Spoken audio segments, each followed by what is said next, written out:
Okay class, let's go everyone. Students अपने accounts की theory से रिलेटेड क्लास करने लग रहे हैं. दो बातें बता देता हूं. जो भी बच्चा ये सेशन लाइव कर रहा है या रिकॉर्डेड देखेगा, what ever be your position, सबसे पहले जो मुझे लगता है कि थ्योरी से आएगा ही आएगा वो इस लेक्चर में कवर्ड है. पहली बात. दूसरी बात, जो आएगा ही आएगा वो हमने कवर करा है. एंड दूसरी बात, हर चैप्टर से अपना थ्योरी है, तो हर ही चैप्टर आपको रीड करके जाना का है. ठीक है. हैविंग सेड दैट, चलिए बात स्टार्ट करते हैं. आज के थ्योरी सेशन में मैं आपको डिस्कस करवाने वाला हूं अकाउंटिंग स्टैंडर्ड्स एंड आईएफआरएस. क्या? Accounting standards and IFRS. चलिए बात करिए सर आप. स्टूडेंट्स देखिएगा, आज रूल्स एंड रेगुलेशंस से कंप्लाई करना जरूरी है. फॉर एग्जाम्पल, अकाउंट्स में हम लोग बोलते हैं कुछ चीज डेबिट हुआ, कुछ चीज क्रेडिट हुआ. तो जो भी चीज डेबिट हुआ या क्रेडिट हुआ वो किसी रूल के अंतर्गत हुआ है. ऐसे तो नहीं है कि मुंह उठा के हम लोग कुछ भी डेबिट और कुछ भी क्रेडिट कर दिए. हाँ सर, ठीक बात बोल रहे हो. तो आप बोलना क्या चाह रहे हो, आप बताना क्या चाह रहे हो बच्चा लोग? मैं सिर्फ ये बोलना चाह रहा हूं आप लोग को कि जो भी ट्रीटमेंट आप चीजों का करते हो अकाउंटिंग वर्ल्ड में, वो कहीं ना कहीं लिखा हुआ है. जो लिखा हुआ है वो है अकाउंटिंग स्टैंडर्ड. अकाउंटिंग स्टैंडर्ड है जो institute of chartered accountants of India, कौन? रिपीट करना, institute of chartered accountants of India. ये वो बॉडी है जो सीए की डिग्री प्रोवाइड करवाती है, और यही वो बॉडी है जिसके पास अकाउंटिंग स्टैंडर्ड्स बनाने का राइट है. तो ये बॉडी गाइडलाइंस देती है कि किस तरीके से इंडिया के अंदर अकाउंटिंग स्टैंडर्ड्स को प्रेजेंट करना है. चलिए एक बार वाटर अकाउंटिंग स्टैंडर्ड्स लर्न कर लेते हैं. चलो बोलना एवरीवन. अकाउंटिंग स्टैंडर्ड्स आर, बोलो, accounting standards are written statements. बोलो, accounting standards are written statement consisting of rules and guidelines. Consisting of, फिर से, accounting standards are written statements consisting of rules and guidelines. Consisting of rules and guidelines issued by, बोलो, issued by the accounting institutions. बोलो, issued by the, issued by the, for the preparation of, बोलो, for the preparation of uniform and consistent financial, for the preparation of uniform and consistent financial statements, as well as for other disclosures affecting the different users of accounting information. Sir ये बात का मतलब समझ नहीं आया. आज एक बात बताओ, अगर आप लोग बोलते हो कि हम लोग क्यों माने अकाउंटिंग स्टैंडर्ड्स, स्वयं बोलता है कि हम अपने बिजनेस का अकाउंट्स अपने हिसाब से बनाएगा, आरब बोलता है हम अपने बिजनेस का अकाउंट्स अपने स्टाइल से बनाएगा. प्रॉब्लम क्या होगा, कल को जब मुझे कंपेयर करना होगा कि स्वयं का बिजनेस अच्छा कर रहा है या आरब का, तो मैं कंपेयर ही नहीं कर पाऊंगा. तो सभी को अकाउंटिंग स्टैंडर्ड्स फॉलो करना पड़ता है, जिसके अंदर सभी को अकाउंटिंग स्टैंडर्ड्स फॉलो करना पड़ता है, जिसके अंदर prescribed of methods to follow. इससे बुक्स ऑफ अकाउंट्स कंपेरेबल बनता है. मेरा अकाउंट्स को मैं आपके अकाउंट से कंपेयर कर पाऊंगा. ये अकाउंटिंग स्टैंडर्ड्स कौन इशू करता है? Institute of chartered accountants of India. Clear है कि नहीं क्लियर है? तो आप लोग जो डेबिट या क्रेडिट, एक सिंपल एग्जांपल देता हूं डेप्रिसिएशन से.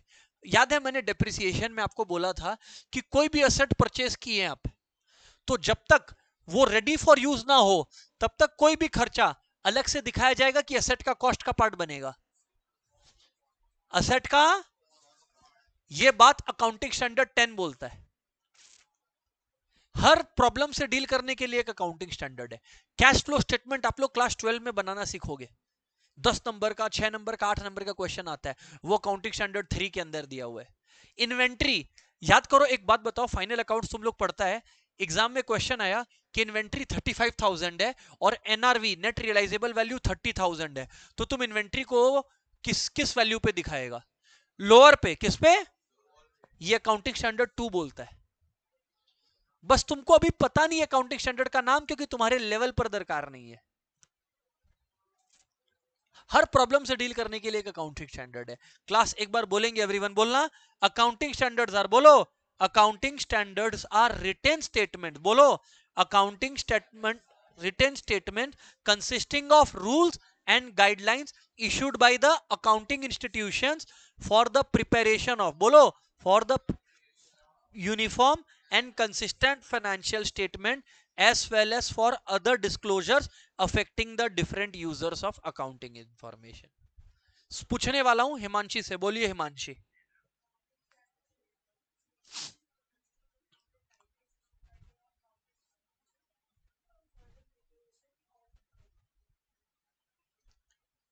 Uniform for the preparation of, बोलो for the preparation of uniform and consistent financial statements.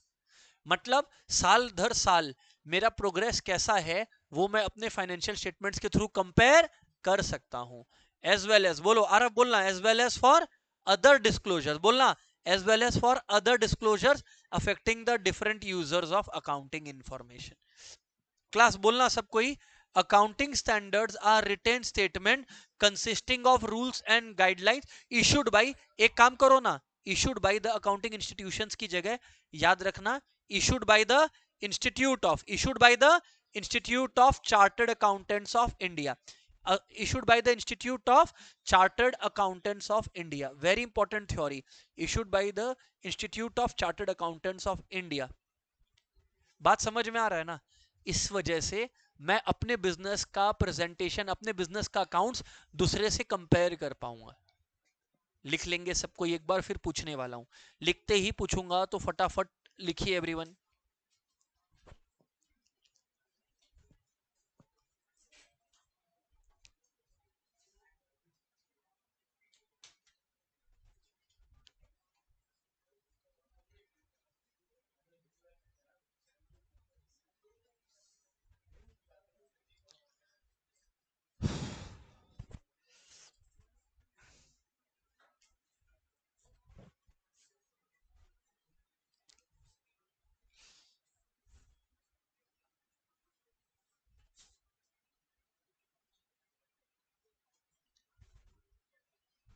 करिए फटाफट करिए सर, लिख लिया आप लोगों ने? शौर्य वेट क्यों कर रहे हैं आप भाई, बोरो करो और जल्दी लिखो।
यशिका लिखा आपने? लिख लीजिए फटाफट।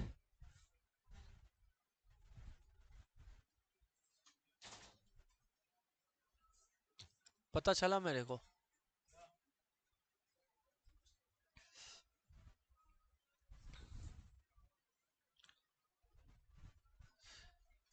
डन है क्या? इतना डन है? अब यहां पर students, accounting standards are written statements consisting of rules and guidelines issued by the Institute of Chartered Accountants of India for uniform and consistent financial statement as well as for other disclosures affecting the different users of accounting information। बराबर बात है क्या? For the preparation of uniform and consistent financial statement as well as for other disclosures affecting the different users of financial information। अब ये चीज का repetition चाहूंगा सभी से क्लास में, बोलेंगे एवरीवन, बोलो Accounting standards are written statement consisting of rules and guidelines issued by the Institute of Chartered Accountants of India for the preparation of uniform and consistent financial statement, as well as for other disclosures affecting the different as well as for other disclosures affecting the different users of accounting information. चलिए ये point हम सुनना चाहेंगे केशव से. बोलिए केशव.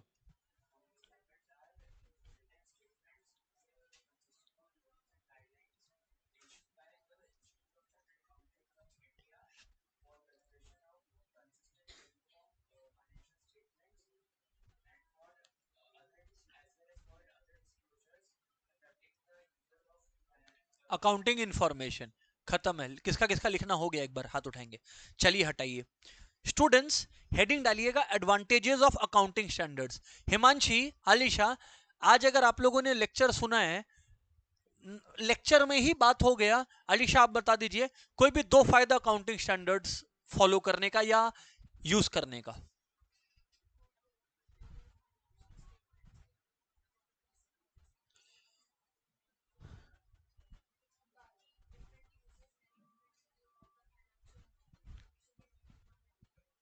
और एक तो आप बोल सकते थे डेटा को कंपेरेबल कराने के लिए.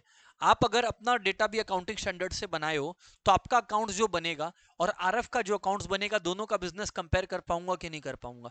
तो फायदा क्या है सक्षम? पहला, they make the financial statement more reliable, more and credible. दूसरा, they make the financial statement consistent and comparable. आप कंपेयर कर पाओगे. कारण पहला एडवांटेज बोलो, दे मेक द, बोलो, they make the financial statements more reliable and credible. स्वयं बोलना है.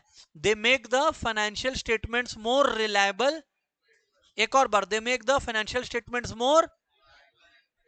आगे, they make the financial statements consistent and comparable. लिख लीजिए फटाफट दोनों बात.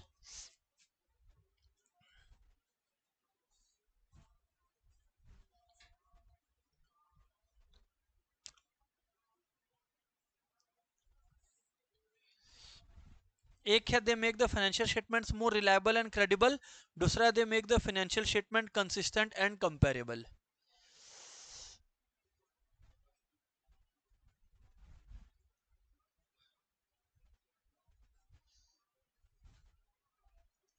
पहला है they make the financial statement more reliable and credible. दूसरा है they make the financial statement consistent and, अरे बोल, कंसिस्टेंट एंड कंपेरेबल. क्लियर है कि नहीं क्लियर है? चलो पूछते हैं आरव आपसे. आरव लास्ट बेंच, आपसे पूछ रहा हूं क्या फायदा हुआ अकाउंटिंग स्टैंडर्ड्स का?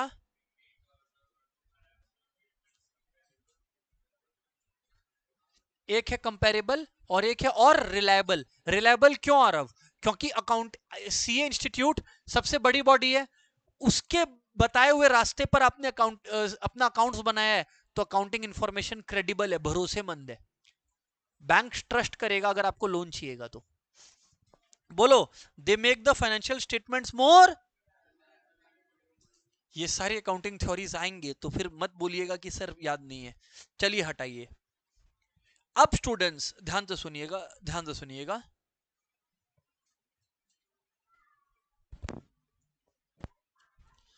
अब आया आईएफआरएस. बोलो क्या? आईएफआरएस.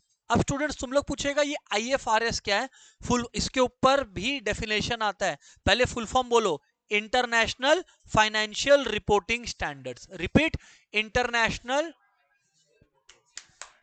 एक और बार, international financial reporting standard.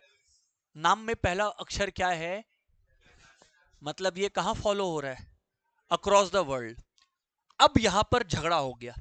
Accounting India में क्या फॉलो होता है? Accounting standards. इंडिया में क्या फॉलो होता है? अब शौर्य तकलीफ ये है, प्रज्ञा तकलीफ ये है कि दुनिया भर में चल रहा है आईएफआरएस.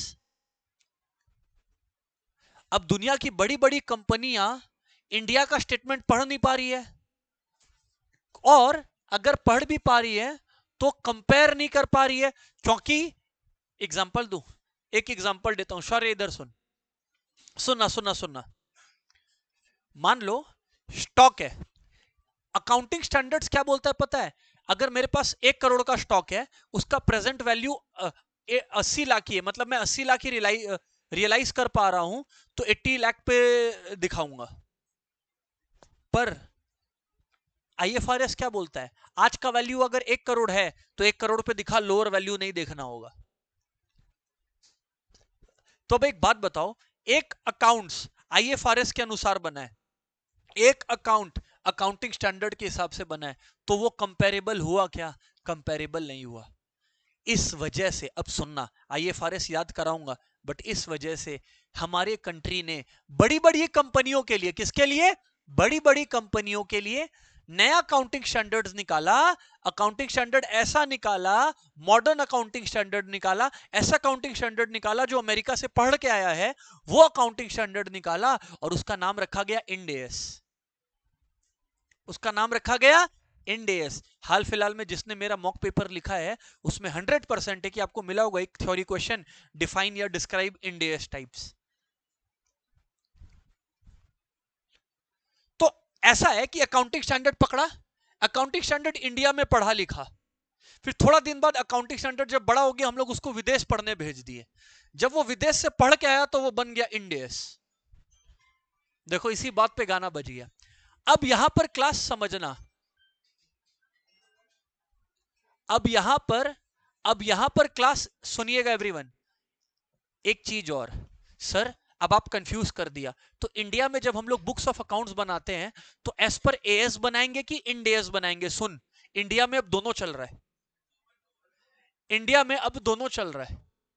क्या चल रहा है? दोनों, एएसबी और इंड एएसबी। अब सुन, क्या जो छोटी मोटी कंपनियां है ना, जो छोटी मोटी कंपनियां वो एएस फॉलो करती हैं, जो बड़ी कंपनियां हैं, जो लिस्टेड कंपनियां, उनको क्या फॉलो करना पड़ता है? Ind AS. तो इंड एएस का अलग डेफिनेशन है। अभी अपने क्या पढ़ेंगे? आईएफआरएस। क्या पढ़ेंगे? बोलो। International financial reporting standards. बोलो क्लास, बोलना। The IFRS are principles based. Aarav learn करना है last bench. The IFRS are principles based, internally consistent and internationally converge set of standards.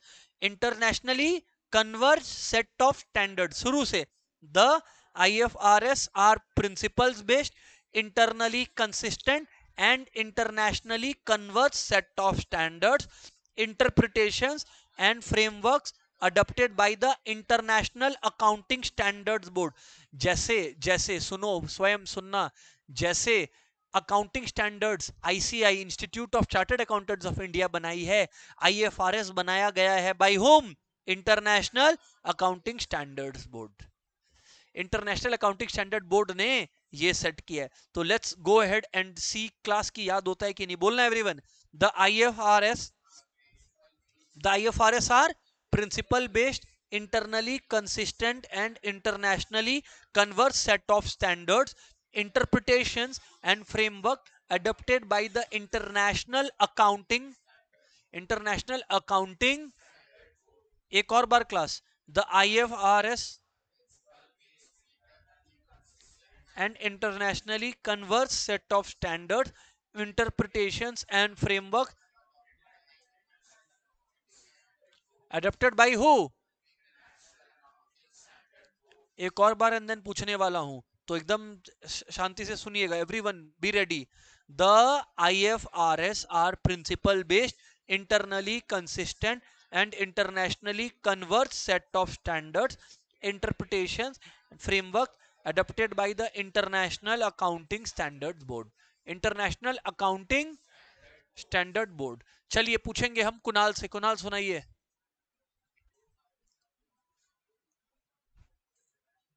Internally consistent,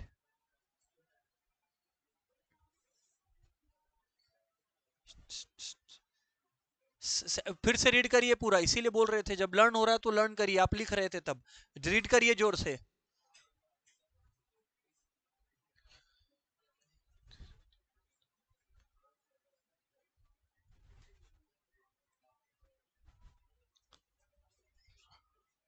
एक बार सब लिख लो, फिर पूछने वाला हूं।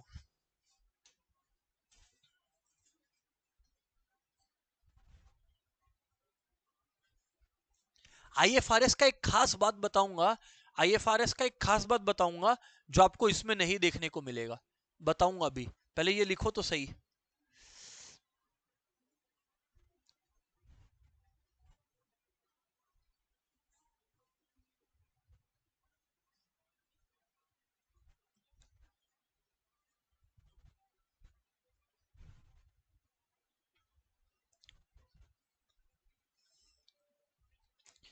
एवरीवन ऑनलाइन क्लियर है, यहां तक लर्न हो रहा है आप लोगों को जी? कम ऑन एवरीवन ऑनलाइन, ध्यान दे रहे हैं आप लोग पे? I can see Abhinav has confirmed, Siddharth, Divya, Nishan, Lakshya, Kavya, Shubhayu, Tanvi, this people have confirmed.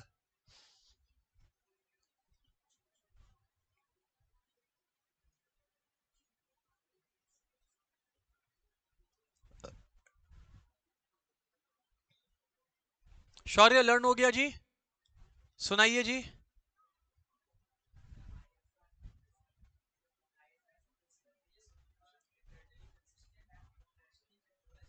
Set of standards,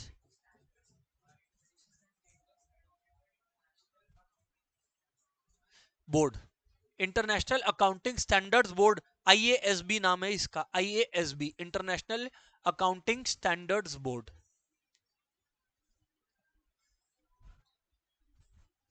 लिख लीजिए।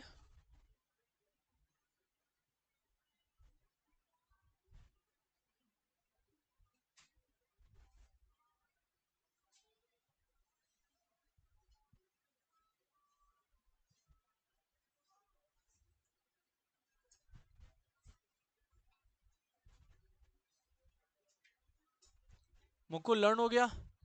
सुनाइए, सुनाइए।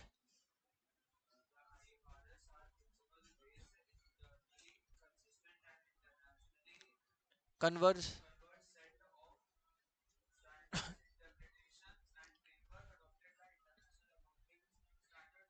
क्लास, आइए ये आईएफआरएस का एक खास बात बताता हूं शौर्य। मान लो, मान लो कि शौर्य 1995 में नहीं था, एग्जाम्पल दे रहे हैं, मान लो शौर्य को 1995 में कोई 500 रुपीज देता और आज कोई उसको 500 रुपीज दे रहा है, तो अगर अगर अकाउंटिंग पॉइंट ऑफ व्यू से बात करें तो कोई फर्क ही नहीं है, 500 तब भी मिला और आज भी 500 मिला। पर सच्ची सच्ची बताओ, रियल लाइफ में फाइनेंशियल पर्सपेक्टिव से सेम है कि अलग अलग है? अलग अलग है। आईएफआरएस पता है क्या करता है? अगर कोई प्रोप्राइटर बिजनेस में पैसा डाला है, तो पास्ट में डाला है, तो पास्ट वाला वैल्यू आज के बैलेंस शीट में नहीं दिखाता, वो उसको इन्फ्लेशन से एडजस्ट करके दिखाता है। तो मतलब 1995 का 500, मतलब शौर्य का अगर बैलेंस शीट देख रहा हूं, शौर्य इधर ध्यान, 1995 का शौर्य का बैलेंस शीट देख रहा हूं 500, तो 1995 का 500 2025 का कितना, तो बैलेंस शीट में वो अमाउंट दिखाया जाएगा कैपिटल की जगह, न कि 500। कौन कौन समझ पा रहा है? इन्फ्लेशन एडजस्टेड है, क्या है बोलो? इन्फ्लेशन एडजस्टेड है। तो बोलो अजम्पशंस इन आईएफआरएस। अजम्पशंस का मतलब आईएफआरएस कुछ चीजों को मानकर चल रहा है। पहला कि द लाइफ ऑफ एंटिटी, बोलो the life of entity is indefinite and continue for a long period. ऐसा कुछ हम लोग पढ़े हैं क्या? गोइंग कंसर्न कॉन्सेप्ट बोलते हैं इसको, क्या बोलते हैं? Going concern concept. याद करो, लर्न करवाया था, एक क्लास लिया था इसी पर, क्या नाम है बोलो? Going concern concept. तो पहला अजम्पशन क्या है बोलो? The life of an entity, बोलो indefinite and will continue for a long period. Class, one more time. Life of an entity is indefinite. दूसरा कौन सा बेसिस अडॉप्ट करते हैं? और हम लोग भी नॉर्मली अकाउंट्स किस पे बनाते हैं? याद करो, एक क्लास लिया हुआ है cash basis versus accrual basis पे। तीसरी बात, the assets and liabilities are shown at their, बस 3 assumptions बहुत है। बोलो पहला, the life of an indefinite and continue for a long time, the accrual basis is adopted for accounting, and the assets and liabilities are shown at, assets and liabilities exactly are shown at there। लिख लीजिए ये 3 बातें students, लिख लीजिए ये 3 बातें students, लिख लीजिए ये 3 बातें।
मुकुल फोन लाके दे इधर अपना, फोन रख इधर आके।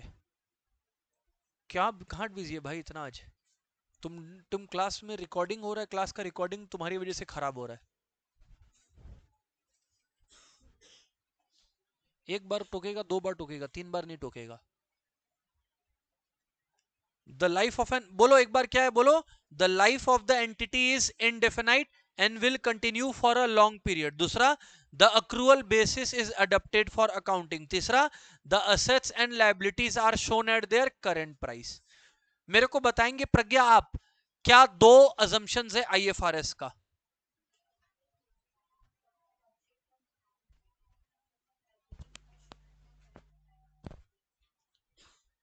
अच्छा, दूसरा बात क्लास, बेनिफिट्स ऑफ आईएफआरएस लिखो। बेनिफिट्स ऑफ आईएफआरएस,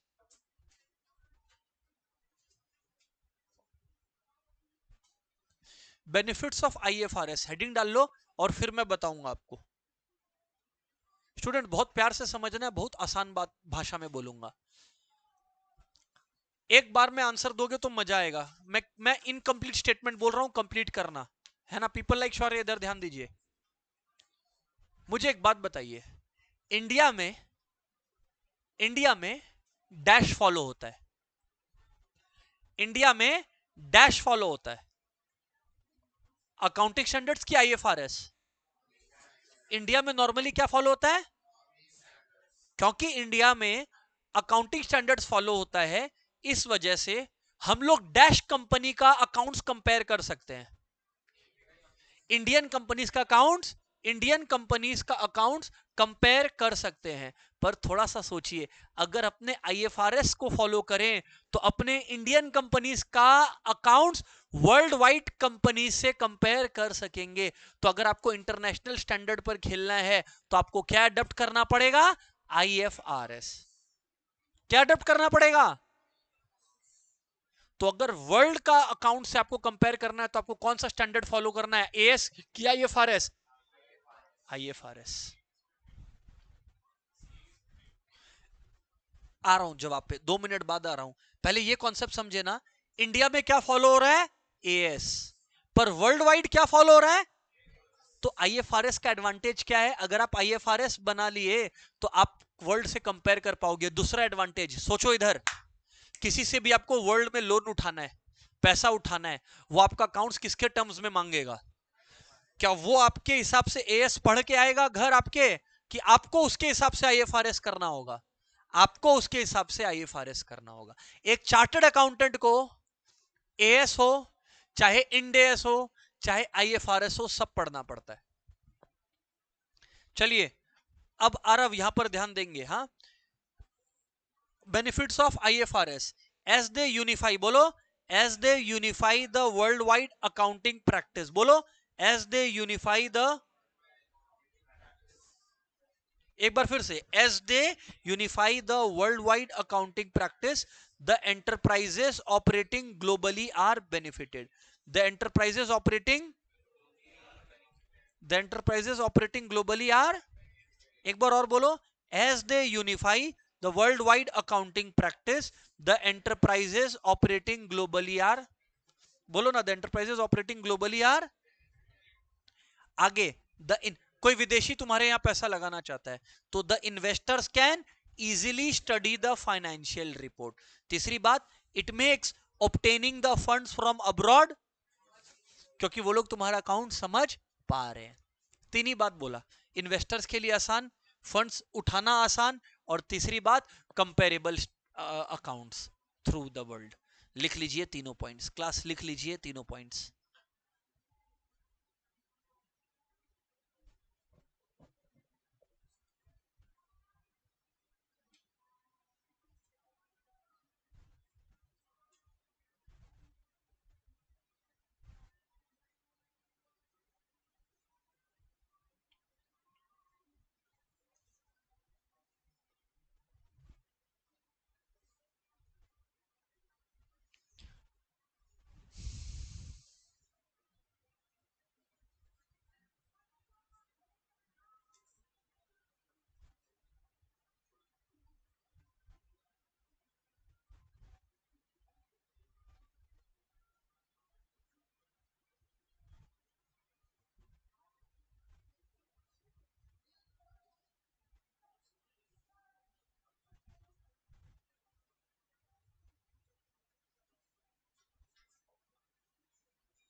हो गया क्या?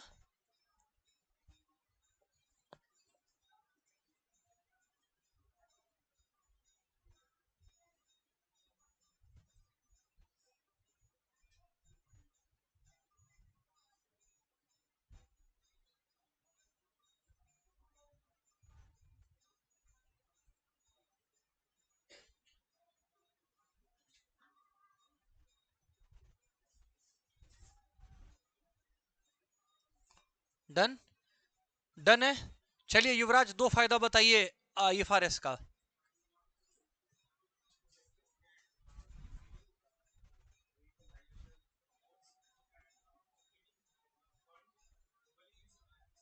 खत्म। आगे।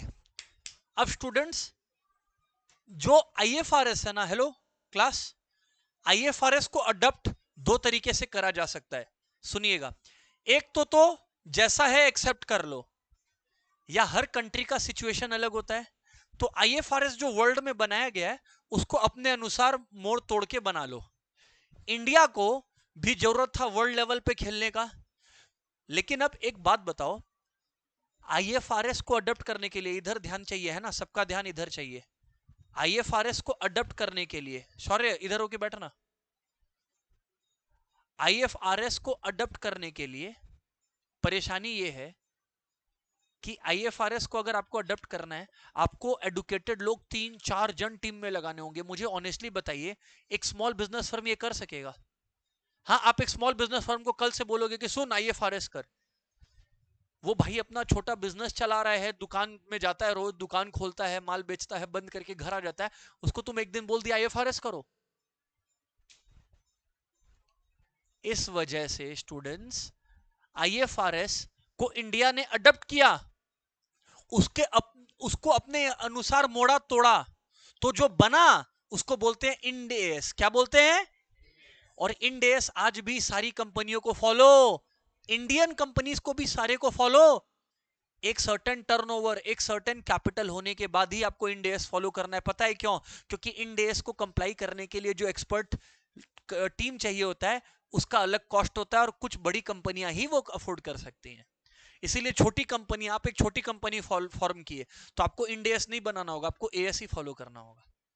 ये आप रिलैक्स्ड हो। ये बहुत अच्छा क्वेश्चन है, टर्नओवर क्या है उस पर भी मैं आऊंगा। पहला बात तो आप लिस्टेड है, और भी है, आ रहा हूं उस पर भी कि क्या क्या कंडीशन है, सिलेबस के बाहर है लेकिन बता दूंगा अभी। ठीक है, सुनिएगा अभी एवरीवन। सीए क्या फॉलो करता है? सीए तो कंपनी, जिस कंपनी के लिए काम कर रहा है उस पर निर्भर करता है। गजब बात करते हो आप। तीनों, तीनों दोनों नहीं सीखता है, तीनों सीखता है, एएस, इंड एएस और आईएफआरएस। चलिए बोलिए everyone. Ind AS refers to, बोलना अभी class. Ind AS refers to, इसका बच्चा लोग फुल फॉर्म क्या है? इंडियन अकाउंटिंग स्टैंडर्ड्स, है ना, Indian accounting standards, Indian accounting standards बोलना। Ind AS refers to a set of accounting standards notified by the Ministry of Corporate Affairs, Government of India, which are converged with the International Financial Reporting Standards. आगे, these standards aim to bring, बोलो, these standards aim to bring transparency, consistency and comparability in financial statements of Indian companies in line with, मतलब India का accounts world से comparable, India का accounts world से comparable. एक बार और बोलेगा पूरा क्लास, बोलो ना।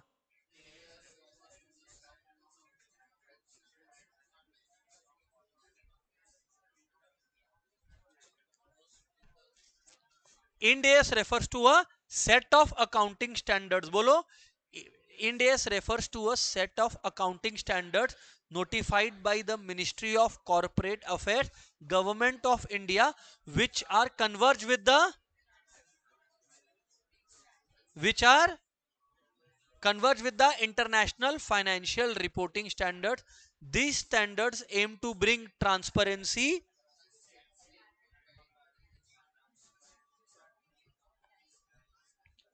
ठीक है। अब सर एक बच्चे ने पूछा किसको फॉलो करना होता है, आई थिंक स्वयं ने पूछा था। अगर स्वयं आप एक लिस्टेड कंपनी हो तब तो कोई मतलब ही नहीं, एक लिस्टेड कंपनी को फॉलो करना ही पड़ेगा। पर अगर आप एक अनलिस्टेड कंपनी हो तो अगर आपका नेटवर्थ, क्या बोला, नेटवर्थ कैसे कैलकुलेट होता है, capital plus reserves, capital plus, अगर 250 करोड़ या मोर है तब, अनलिस्टेड है तो 250 करोड़ या मोर, और लिस्टेड है तो नाम ही लिस्टेड है तो बस आ जाओ इंडेस में। और भी है, और भी किंतु परंतु है, वो मैं अभी उसमें घुसने में इंटरेस्टेड नहीं हूं, कुछ मतलब नहीं है, लिस्टेड होते ही इंडेस खत्म। आगे बोलो। इंडेस रेफर्स टू, बोलो, Ind AS refers to set of,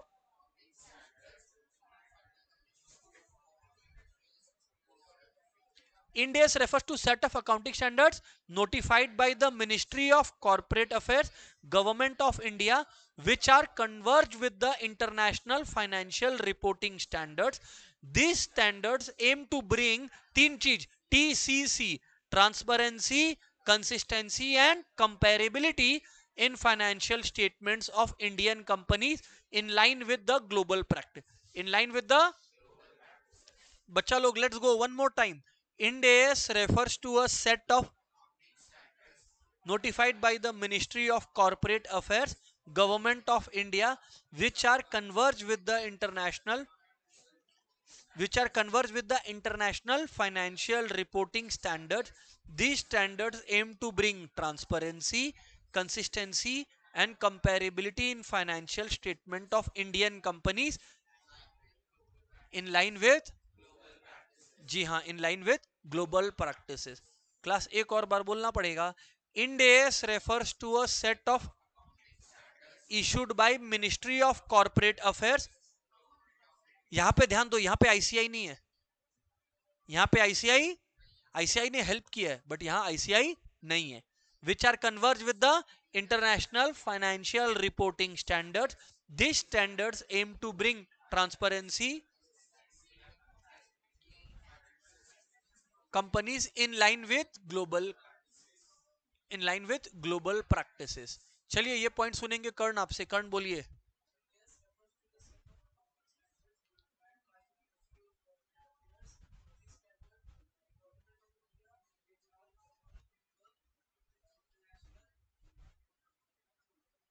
चलिए एक बार और पूरा क्लास बोलिए।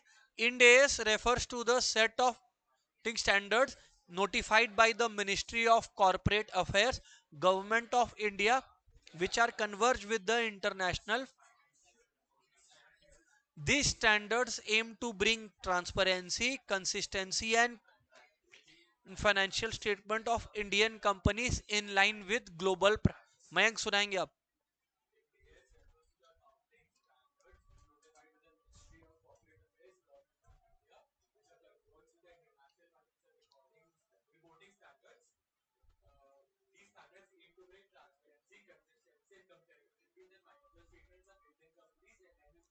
Everyone please write it down please, everyone write it down please।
लिखा क्या आप लोगों ने? गुड।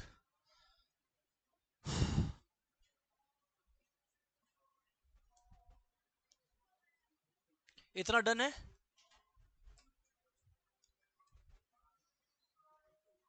चमका ना इतना बात। Right sir.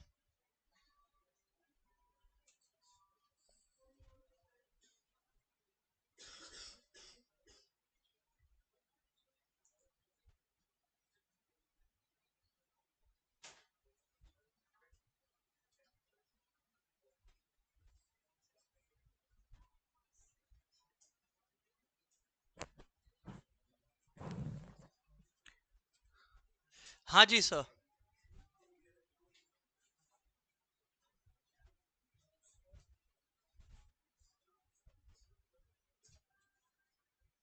यार स्टूडेंट्स, ये बात हालांकि एक बार बताया हुआ है, I consider it relevant and important for theory, तो इसलिए एक बार बता रहा हूं। दो वर्ड्स है, कैपिटल और रेवेन्यू एक्सपेंडिचर। क्या है बोलो ना? कैपिटल और रेवेन्यू एक्सपेंडिचर। याद दिला देता हूं, प्लीज सुन लीजिएगा।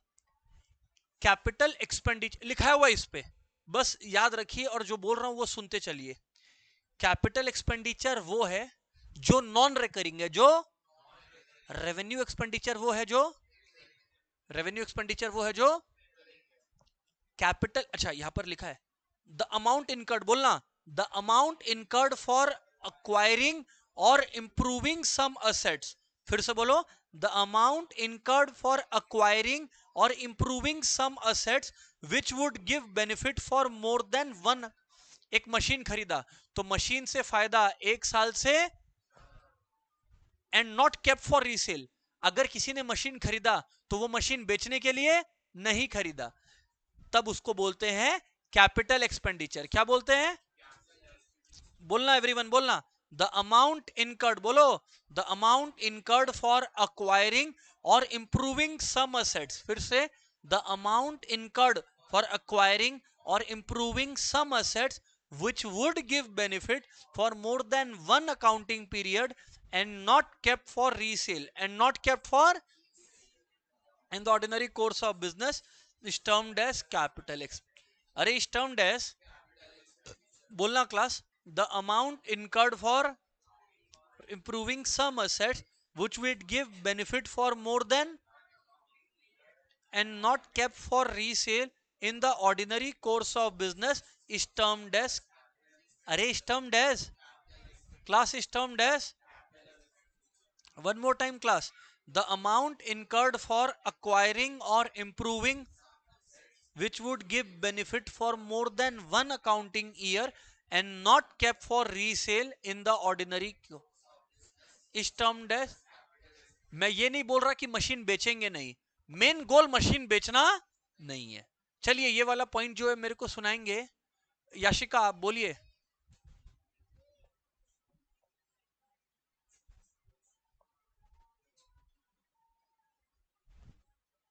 मोर देन वन अकाउंट,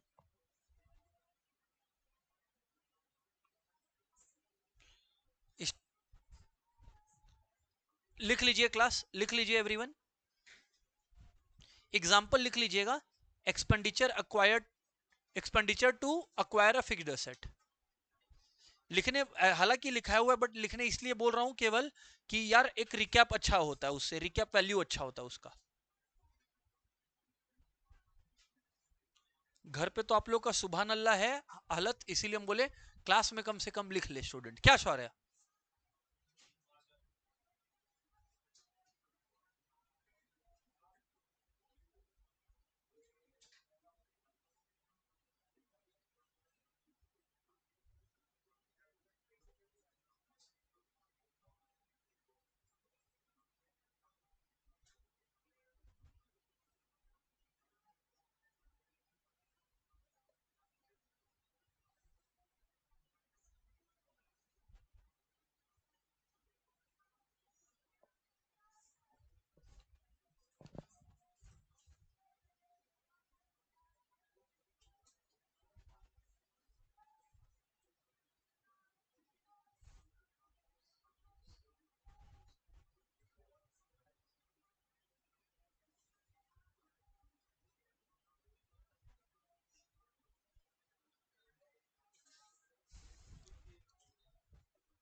अच्छा क्लास, एक चीज याद रखिएगा, अगर कोई असेट आप इंस्टॉल कर रहे हो, मतलब मशीन ले आए पर वो इंस्टॉल नहीं हुआ है, तो वो भी इसमें होगा ओवरहॉल।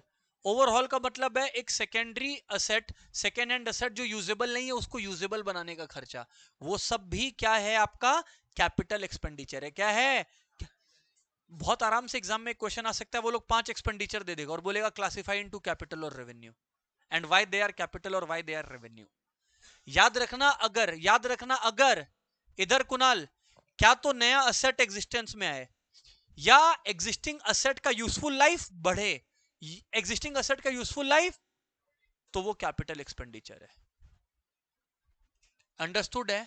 और रेवेन्यू एक्सपेंडिचर क्या बोलना, अमाउंट इनकर्ड, बोलो, amount incurred on maintaining the earning capacity. फिर से, amount incurred on maintaining the earning capacity of the business.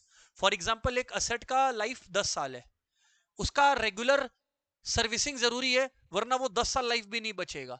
तो लाइफ मेंटेन करने के लिए खर्चा या डे टू डे बिजनेस को रन करने के लिए जो खर्चा है वो रेवेन्यू एक्सपेंडिचर है। क्लास बोलना एवरीवन, द अमाउंट इनकर्ड, बोलो, the amount incurred on maintaining the earning capacity of the business, the benefit of which is direct and would be in the same accounting year in which such expenditure. अच्छा class, एक question पूछू क्या, just आया, बहुत easy question है but बोलना, capital expenditure और revenue expenditure में कौन सा एक्सपेंडिचर बैलेंस शीट में जाएगा? अरे मशीन खरीदा, असेट खरीदा, कहां जाएगा? कैपिटल है, बैलेंस शीट में जाएगा। और जो डे टू डे ईयरली खर्चा है वो कहां जाएगा? ट्रेडिंग पीएल में। कहां जाएगा? ये तो क्लियर है, एवरीवन क्लियर है क्लास? राइट सर, बोलना एवरीवन, द अमाउंट इनकर्ड, बोलो, the amount incurred on maintaining the earning capacity of the business, the benefit of which is direct and would be in the same accounting year in which such expenditure is incurred. एक बार everybody class में सब कोई बोलेंगे, capital expenditure कहां जाता है? Balance sheet के asset side में, असेट साइड में। चलो फिर से एक बार, the amount incurred on maintaining the earning capacity of the business, the benefit of which is direct and would be in the same accounting year in which such expenditure is incurred. Example, expenditure for everyday running of the business. Note करेंगे फिर पूछूंगा। तनिषा आपसे पूछने वाला हूं, better be ready.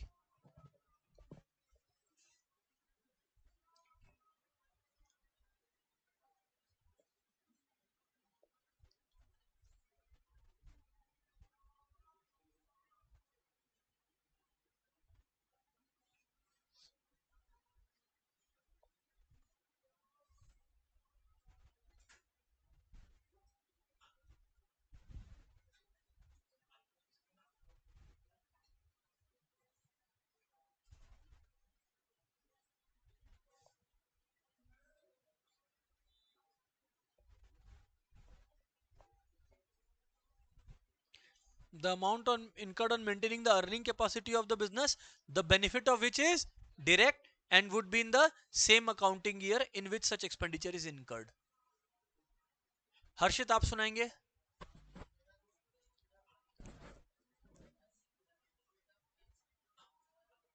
is direct, be in the same accounting year.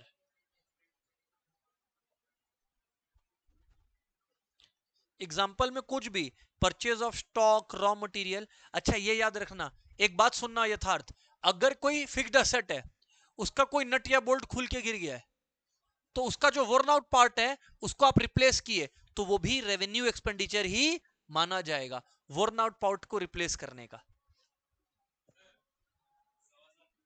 Good. Expenditure of, बोलो, expenditure for, चलो सुनाओ डेफिनेशन रेवेन्यू एक्सपेंडिचर का, बोलो।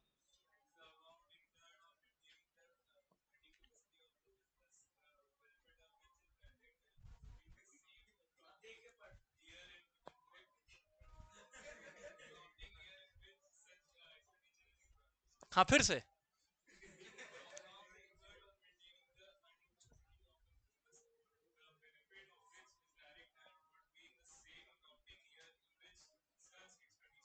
अच्छा रीड कर रहा है, एक और बार।